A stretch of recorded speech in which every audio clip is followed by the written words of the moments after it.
Selanjutnya, kami persilahkan Ketua Senat Fakultas Teknik Mesin dan Dirgantara, Profesor Dr. Insinyur Andi Isra Mahyudin untuk membacakan riwayat hidup Profesor Dr. Insinyur Hermawan Yuda Wisastra, MN. Terima kasih, Saudara Ketua Forum Guru Besar, hadirin dan hadirat yang saya muliakan. Izinkan saya membacakan riwayat hidup Profesor Dr. Insinyur Hermawan Yuda Wisastra, MN. Profesor Hermawan Yuda Wisastra dilahirkan di Bandung pada tanggal 3 April 1970 dan saat ini beliau tergabung dalam kelompok keahlian ilmu dan teknik material di Fakultas Teknik Mesin dan Dirgantara.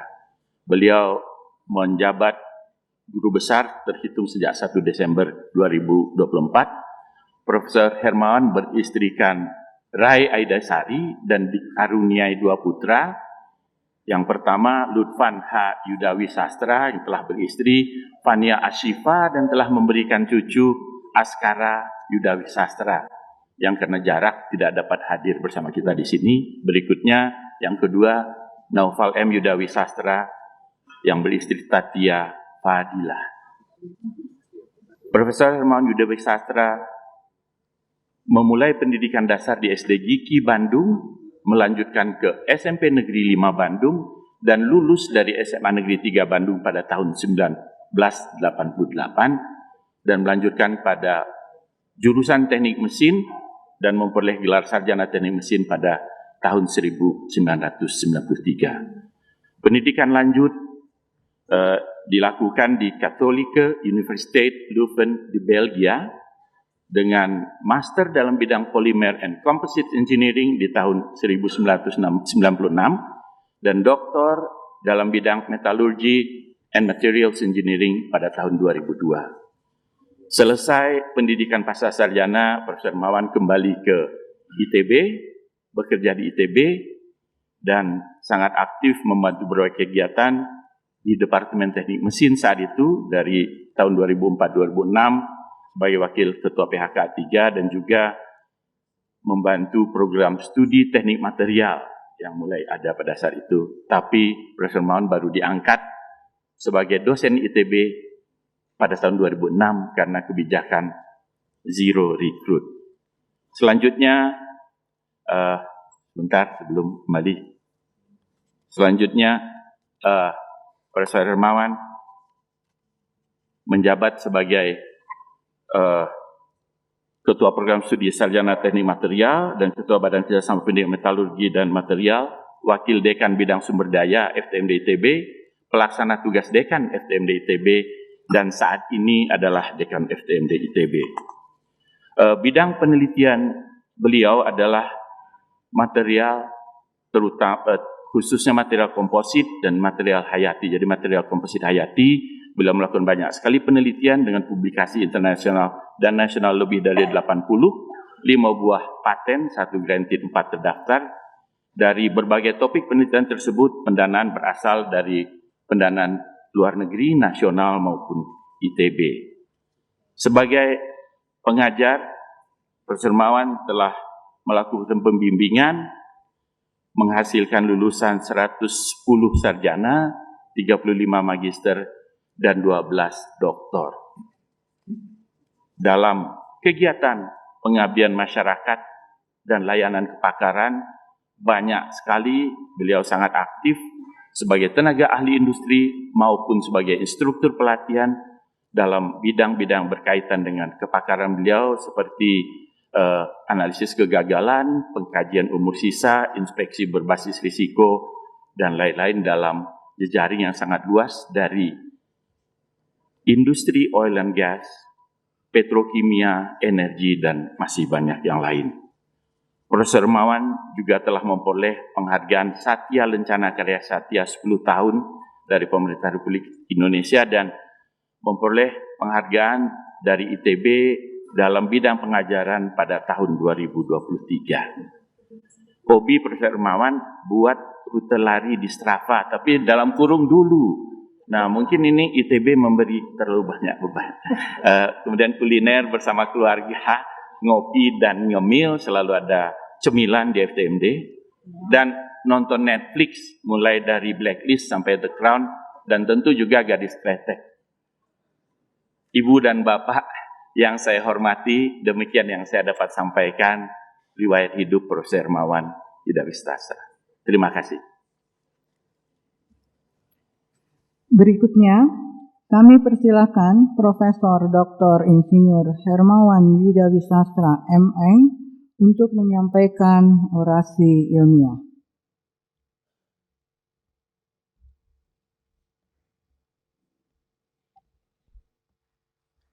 Bismillahirrahmanirrahim.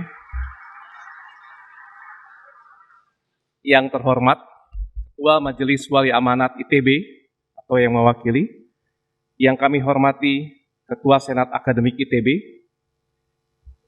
Rektor ITB Profesor Tata Cipta yang hadir di sini, Ketua, Sekretaris, dan anggota Forum Guru Besar ITB, para dekan, para Ketua Senat Fakultas Sekolah atau yang mewakili, Bapak Ibu tamu undangan yang hadir di Aula Barat dan tamu undangan yang hadir secara daring. Assalamualaikum warahmatullahi wabarakatuh, salam sejahtera untuk kita semua. Pada hari ini, izinkan saya membawakan orasi ilmiah guru besar dengan judul Rekayasa Material Komposit Polimer dari Riset Fundamental Menuju Solusi Industri yang Berkelanjutan. Saya ingin mengajak kita semua menyelami perjalanan panjang bagaimana penelitian di laboratorium yang awalnya hanya berupa ide, eksperimen, simulasi, dapat berkembang untuk digunakan di berbagai sektor industri. Perjalanan ini bukan hanya soal teknologi, tapi juga soal membangun jembatan antara ilmu pengetahuan dan riset dasar serta kebutuhan masyarakat. Kita semua tahu, isu besar abad ini adalah pemanasan global. Dalam siklus hidup produk, fase penggunaan atau use adalah yang paling banyak menghabiskan energi. Salah satu penyumbang besar emisi CO2 adalah sektor transportasi. Semakin berat kendaraan, semakin boros bahan bakar, dan tentunya otomatis emisinya semakin tinggi. Disinilah material ringan tapi tetap kuat menjadi kunci penghematan energi dan akan menekan jejak karbon serta memperlambat laju pemanasan global. Seperti terlihat pada contoh sederhana rangka komposit karbon BMW i3 yang hanya memiliki berat 150 kg. Material ringan ini mampu mengurangi massa tanpa mengorbankan kekuatan dan kekakuan. Grafik di kanan menunjukkan bahwa dari berbagai material yang sudah ada, material komposit di sisi kanan memiliki sifat mekanik spesifik, yaitu sifat yang sangat penting untuk memperoleh hasil seperti ini yang sangat tinggi, jauh di atas material konvensional. Ini menjadikannya material tersebut ideal untuk berbagai struktur yang menerima beban, namun tetap membutuhkan bobot ringan mulai dari transportasi, bangunan, hingga infrastruktur. Material ini dapat digunakan untuk membangun struktur yang kuat, kaku, tapi tetap efisien dan ramah lingkungan.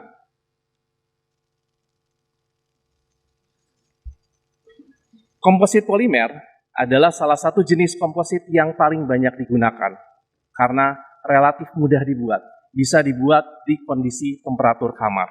Dengan menggabungkan serat yang kuat dan ringan dengan matriks polimer yang mudah diproses, kita bisa memperoleh material baru dengan kombinasi sifat unggul yang sering disebut dengan komposit polimer berpenguat serat atau fiber reinforced plastic, disingkat FRP, yang memiliki kekuatan dan kekakuan bisa melebihi baja, namun bobotnya jauh lebih ringan. Bukan hanya itu, komposit polimer juga tahan terhadap korosi, sesuatu yang menjadi kelemahan utama logam. Karena sifat inilah, komposit polimer semakin luas digunakan pada struktur yang membutuhkan performa tinggi, sekaligus efisiensi berat, mulai dari otomotif, pesawat terbang, infrastruktur, hingga konstruksi modern. Salah satu bentuk pengembangan dari komposit polimer adalah komposit berlapis dan komposit sandwich.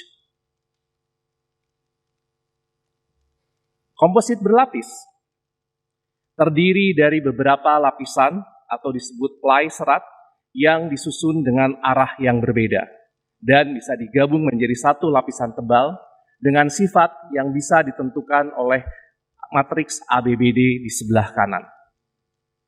Penyusunan seperti ini akan menghasilkan material dengan struktur yang optimum dalam menahan berbagai arah pembebanan, namun tetap sangat ringan.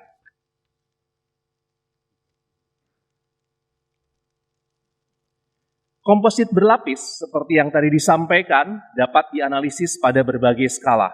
Sifatnya terbentuk dari level makro hingga nano. Pada skala makro, yang dapat kita lihat di sini, kita dapat melihat struktur secara keseluruhan. Pada skala meso, kita bisa melihat adanya bundel serat. Pada skala mikro, interaksi serat dan matriks bisa kita lihat. Dan bahkan pada skala nano, sizing atau lem pada permukaan serat yang terlihat pada gambar, ini yang akan menentukan baik tidaknya ikatan antarmuka serat dan matriks polimernya. Karena itu, sifat akhir komposit itu akan dipengaruhi oleh banyak faktor, mulai dari jenis serat dan matriks polimer yang dipilih, kadar atau fraksi keduanya, arsitektur atau orientasi serat, proses manufaktur yang digunakan, hingga lapisan tipis atau yang tadi disebut sizing pada permukaan serat yang sangat berperan dalam menentukan keandalan material komposit ini. Semua faktor ini harus dirancang sebaik mungkin agar komposit benar-benar memberikan kombinasi sifat yang terbaik, kuat, kaku, ringan, sekaligus memiliki umur yang panjang. Kalau kita membayangkan komposit lainnya, kita bisa membayangkan sandwich.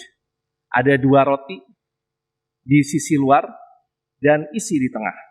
Komposit yang ini, komposit sandwich, memiliki lapisan luar yang tipis, tetapi kaku dan kuat.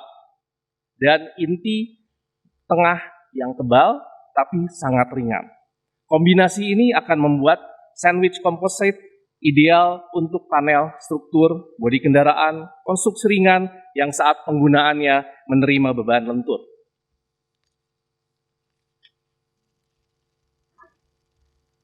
Dalam skala lab sampai prototipe, kami sudah meneliti berbagai jenis komposit, mulai dari komposit berlapis, komposit sandwich, biokomposit, dan juga mengkaji degradasi komposit, serta simulasi kegagalan komposit.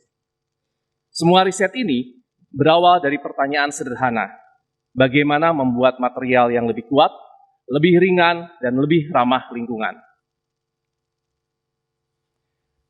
Satu contoh pengembangan komposit berlapis yang telah kami kembangkan di lab adalah bilah turbin angin yang membutuhkan struktur yang panjang, kuat, tetapi tetap ringan agar efisien menangkap energi menggunakan komposit berlapis. Selanjutnya, kami mulai mengembangkan Functional Integrated Structural Battery, yaitu komposit berlapis yang memiliki fungsi ganda, bukan hanya sebagai elemen struktural kendaraan, tetapi juga sekaligus bisa menyimpan energi sebagai baterai, sehingga akan mengurangi bobot total suatu kendaraan dan meningkatkan efisiensinya. Selain itu, riset kami juga mengarah kepada komposit dengan tambahan nanotubes yang punya level di atas grafin untuk meningkatkan sifat mekanik dan konduktivitas listrik, sehingga menjadikan material ini tidak hanya ringan, kuat, tapi juga memiliki multifungsi. Ini menunjukkan arah pengembangan komposit masa depan material yang tidak hanya ringan dan kuat, tapi juga multifungsi dan mendukung energi terbarukan dan transportasi berkelanjutan. Contoh lain berkaitan dengan komposit sandwich. Kami bersama INKA dan berbagai kelompok keahlian di FTMD, kami bersama mengembangkan panel lantai kereta ringan dari komposit sandwich 3 dimensi dari preform tekstil tenunan sandwich. Panel yang dihasilkan kuat, kaku, ringan, tahan delaminasi, tahan benturan, dan anti bakar. Selain itu, riset juga meliputi evaluasi penambahan busa penguat, analisa proses penyambungan, pelubangan, dan pemotongan agar kerusakan dapat diminimalkan.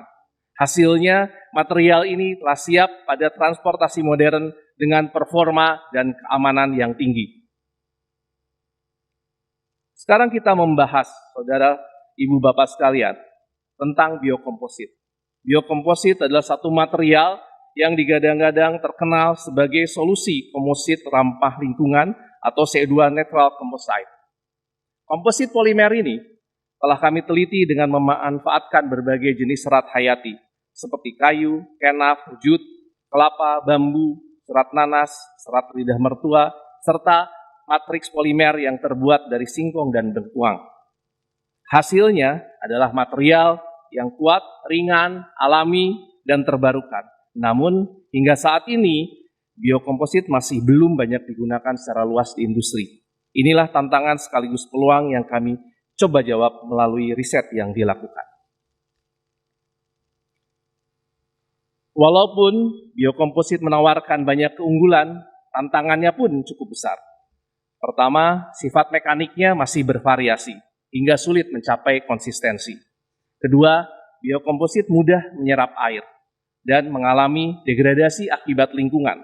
Kelembaban dapat menyebabkan retak mikro yang selanjutnya mengakibatkan serat terlepas dari matriks dan menghasilkan fiber pull out seperti terlihat pada gambar, sehingga mengakibatkan penurunan signifikan dari sifat komposit tersebut. Masalah degradasi ikatan antarmuka antara serat dan matriks ini adalah sesuatu yang sangat penting. Kami melakukan banyak riset dengan fokus dan modifikasi interface serat, misalnya dengan silana, alkalisasi, atau penambahan permanganat, serta pengaturan variasi parameter proses sehingga kinerja biokomposit ini dapat ditingkatkan dan lebih andal untuk aplikasi industri.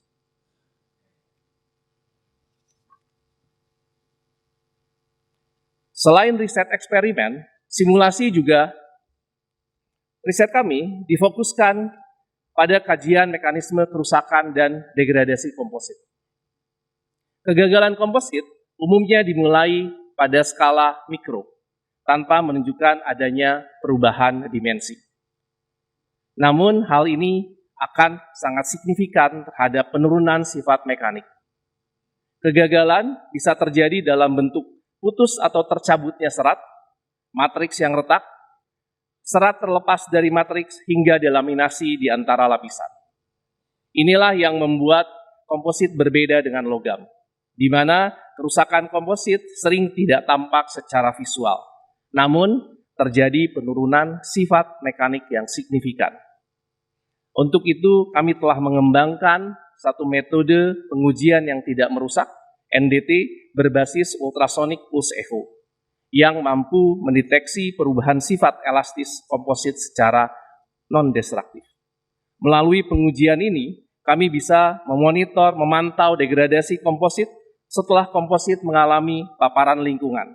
Hasilnya menunjukkan penurunan modulus elastisitas yang terukur, sejalan dengan degradasi struktur mikronya. Dengan pendekatan ini, kita bisa lebih memahami mekanisme kerusakan sekaligus memiliki metode yang andal untuk memprediksi umur pakai komposit tanpa harus merusaknya terlebih dahulu. Selanjutnya, Bapak dan Ibu, selain riset eksperimen, simulasi juga dikembangkan untuk memprediksi kegagalan komposit. Kami menggunakan model berbasis fisika dari skala mikro hingga skala meso melalui metode elemen hingga. Ini teknologi kecerdasan buatan atau AI juga mulai kami gunakan. Dengan AI, prediksi sifat komposit bisa dilakukan jauh-jauh lebih cepat dibandingkan simulasi metode elemen hingga yang konvensional dan akan memberikan efisiensi waktu yang sangat besar untuk proses desain dan optimasi. Semua ini akan membantu dalam melakukan evaluasi material komposit dan perancangan komposit yang baru. Dari seluruh kajian yang berkaitan dengan riset dasar yang telah disampaikan, Bapak Ibu Saudara semua, kami semua belajar memahami tetrahedron material, khususnya material komposit, yang mencakup struktur, sifat, proses, performa, dan karakterisasi material penyusun. Jenis serat dan matriks polimer, struktur, orientasi, dan arsitektur serat, ditambah parameter proses manufakturnya, akan menentukan sifat komposit yang muncul, dan pada akhirnya kinerja komposit di aplikasi nyata. Ketidaksempurnaan yang terjadi atau pembebaanan pada komposit dapat memunculkan mekanisme kerusakan khas komposit. Riset dasar akan berperan untuk mengungkap hubungan kelima aspek yang saling terkait ini, sehingga kita bisa merancang komposit yang andal dan dapat melakukan evaluasi produk komposit sesuai dengan kebutuhan industri.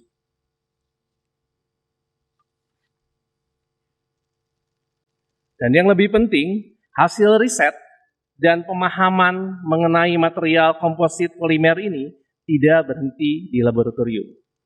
Pemahaman mengenai material komposit telah membawa implementasi yang telah dilakukan di industri melalui berbagai bentuk seperti rekayasa balik, analisa kegagalan, evaluasi produk, hingga penilaian umur sisa dan pembuatan pedoman penggunaan produk-produk komposit di industri.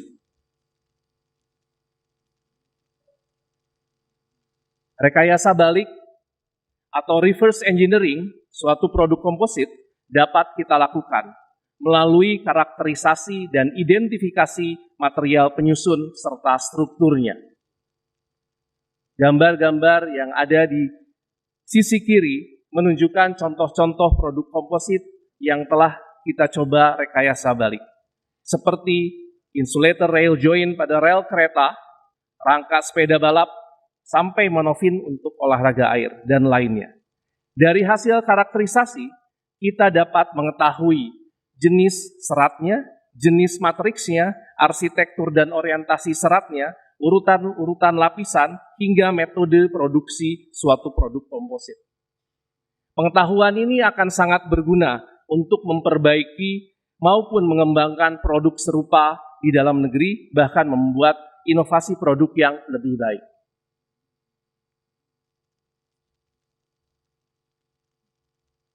Selanjutnya, analisa kegagalan atau value analysis. Analisa kegagalan akan menjawab 3 pertanyaan dasar. Apa yang terjadi? Bagaimana hal tersebut terjadi? Dan mengapa bisa terjadi? Pemahaman mengenai bagaimana sistem peralatan bekerja, modus dan mekanisme kegagalan material komposit, ditambah dengan kaitan antara struktur, sifat, dan seperti apa produk komposit tersebut beroperasi akan membantu menjawab pertanyaan tersebut. Seperti kasus contoh yang disampaikan di sisi kanan. Kita bisa melihat fan blade pada cooling tower di suatu perusahaan pembangkit yang patah diakibatkan karena improper manufacture atau improper resin curing. CT terminal block yang salah desain sehingga mengakibatkan retak karena lengkungan yang terlalu kecil. Dan komposit EPDM pulsation dampener yang mengalami robek akibat dari salah pemasangan dan karena material komposit yang memiliki cacat material. Dan yang terpenting dari hasil analisis ini adalah dapat dirumuskan langkah-langkah perbaikan agar kejadian serupa tidak terulang kembali. Selain itu, pemahaman ilmu material komposit ini dapat dilakukan untuk melakukan evaluasi kelayakan operasi suatu peralatan industri. Berdasarkan perbandingan hasil evaluasi aktual lapangan dan data desain serta operasi, kami dapat mengetahui apakah suatu tangki, pipa, ataupun komponen-komponen komposit lainnya seperti rubber expansion joint yang di gambar sisi kiri pada pipa komposit distribusi cooling tower, ini semuanya masih aman atau tidak untuk dioperasikan, atau perlu diganti, atau perlu diperbaiki sebelum terjadi kegagalan yang tidak terencana. Dari hasil kajian evaluasi tersebut, keputusan dan analisa bahwa suatu peralatan industri masih layak dioperasikan bisa berlanjut kepada pertanyaan selanjutnya. Apakah umur komponen itu masih tahan? Berapa lama lagi peralatan tersebut bisa dioperasikan? Dan hal ini bisa dilakukan dengan melakukan kajian umur sisa atau Remaining Life Assessment, RLA, yaitu kami dapat memperkirakan berapa lama lagi suatu produk komposit masih dapat berfungsi dengan aman. Prosesnya relatif sederhana, dimulai dengan melakukan pengumpulan data dan melakukan estimasi awal dari sifat komposit dan menentukan sifat aktual. Dan dari data dan perhitungan tersebut, termasuk evaluasi laboratorium, kita bisa menentukan laju degradasi sehingga sisa umur pakai dapat diprediksi. Contoh berikut adalah penerapan RLA pada pipa komposit polimer berpenguat serat gelas, baik pada kondisi asli pabrikan maupun yang sudah pernah diperbaiki dengan laminasi tambahan. Kekuatan awal pipa dan lapisan laminasi perlu ditentukan dan dibandingkan dengan kondisi aktual. Dari data-data tersebut, kita dapat menghitung sisa umur sekaligus menentukan inisiasi kegagalannya. Apakah akan dimulai dari pipa original atau lapisan perbaikannya yang akan mengalami kerusakan. Pendekatan ini akan memastikan peralatan industri dan pipa ini tetap aman beroperasi, sekaligus membantu menentukan kapan perbaikan lanjutan atau kapan penggantian perlu dilakukan. Dan terakhir, ilmu komposit polimer telah kami terapkan di industri dalam bentuk pembuatan berbagai pedoman seperti pemilihan dan penggunaan pipa komposit, metode penambalan atau patching komposit, beserta metode ujinya, hingga pembuatan metode inspeksi berbasis resiko yang diperoleh dari kajian peluang terjadinya berbagai modus kegagalan pipa penyalur komposit. Dengan pendekatan ini, keandalan penggunaan pipa komposit dapat dipastikan, sekaligus efisien dalam biaya dan operasinya. Sebagai penutup, riset dan hasil pemahaman komposit polimer telah kita bawa dari pemahaman laboratorium menuju solusi industri berlandaskan integrasi ilmu dan aplikasi. Dan yang terpenting, masa depan teknologi komposit tidak dapat dibangun sendirian. Dibutuhkan sinergi akademisi, industri, dan pemerintah untuk menciptakan ekosistem riset, inovasi, dan produksi yang mandiri, berdaya saing, dan memberi dampak positif bagi kita semua. Berikut adalah daftar pustaka dari yang disampaikan pada paparan tadi. Bapak, Ibu, Saudara semua, selanjutnya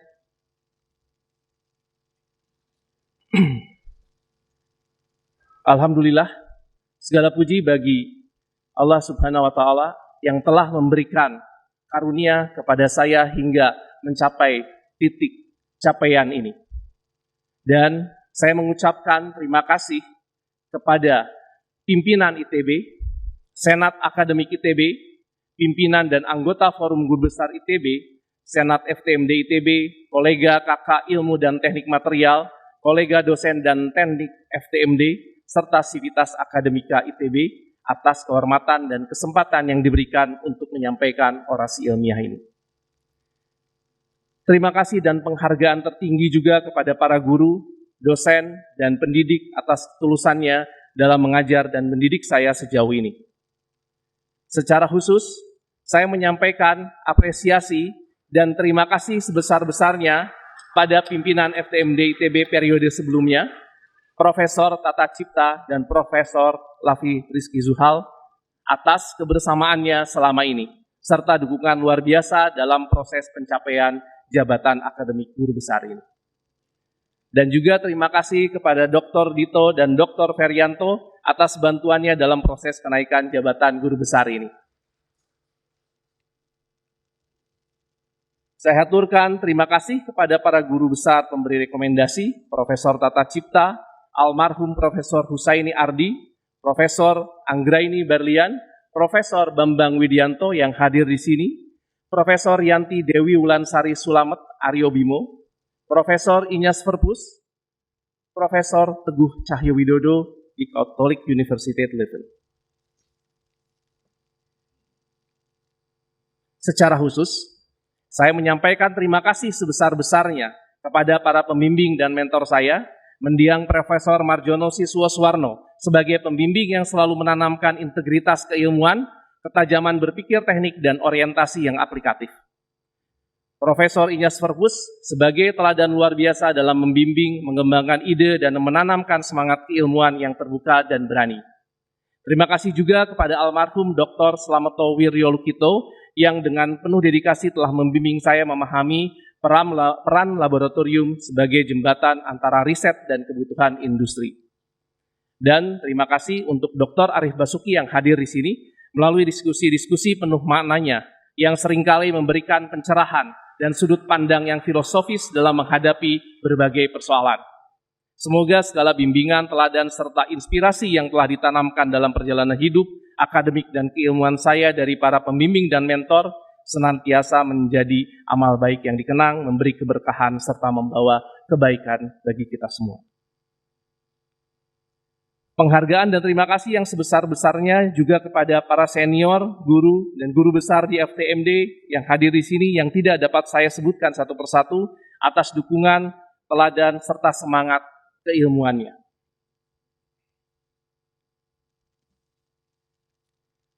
Juga terima kasih sebanyak-banyaknya kepada seluruh rekan-rekan yang telah berinteraksi dan berkolaborasi yang tidak dapat saya sebutkan satu persatu kepada para mitra peneliti dari berbagai kelompok keahlian di ITB, kolega di FTMD ITB, para rekan, mitra tenaga ahli, asisten, serta pihak industri yang telah turut berkontribusi.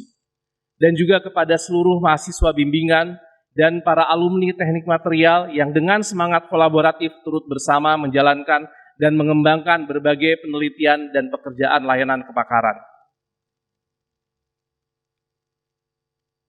Untuk keluarga besar Yudawi Sastra yang diwakili oleh Bapak Hari Gursida dan Dharma Atmaja yang diwakili oleh Mas Nano dan Basari, terima kasih untuk segala bentuk dukungan moralnya. Terima kasih kepada ayah mertua almarhum Asari Setiadi dan ibu mertua I Andaniah yang hadir di sini, serta kepada seluruh kakak adik ipar dan keponakan atas doa yang senantiasa menyertai. Secara khusus, saya ingin menyampaikan rasa hormat dan terima kasih yang sedalam-dalamnya kepada ayahanda tercinta, almarhum Herman Yudawi Sastra dan ibunda tercinta Tintin Robiatin atas kasih sayang, perjuangan, dan pengorbanan yang tak ternilai dalam membesarkan dan mendidik saya. Terima kasih juga kepada Ibu Narhanarang yang telah mendampingi keluarga dengan ketulusan dan perhatian yang luar biasa. Juga terima kasih untuk adik-adik dan para ponakan yang telah memberikan semangat dan kebersamaan yang menguatkan. Kepada istri tercinta, Rai Aidasari, terima kasih yang paling dalam telah setia mendampingi dalam setiap langkah kehidupan.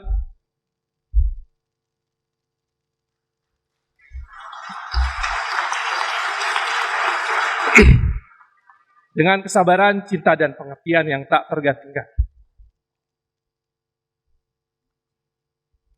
Terima kasih untuk anak-anak dan menantu terkasih, Hafiz dan Tania, Naval dan Tatia, yang selalu menjadi sumber kekuatan dan kebanggaan.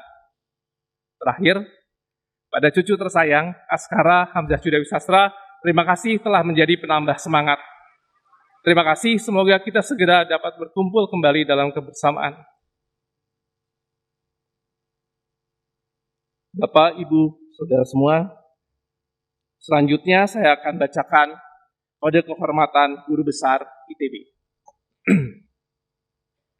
Dalam mengemban amanah Guru Besar Institut Teknologi Bandung, saya akan menjaga kehormatan Guru Besar dengan selalu meningkatkan kompetensi keilmuan, membangun lingkungan masyarakat keilmuan saya, serta memberikan keteladanan dan manfaat atas keberadaan saya.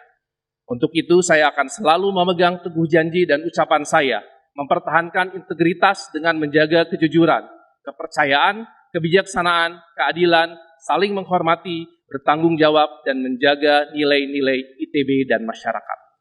Semoga Allah Subhanahu wa Ta'ala, Tuhan Yang Maha Esa, selalu memberikan petunjuk dan lindungan kepada saya. Bandung, 23 Agustus 2025, Profesor Hermawan Yudawi Sastra.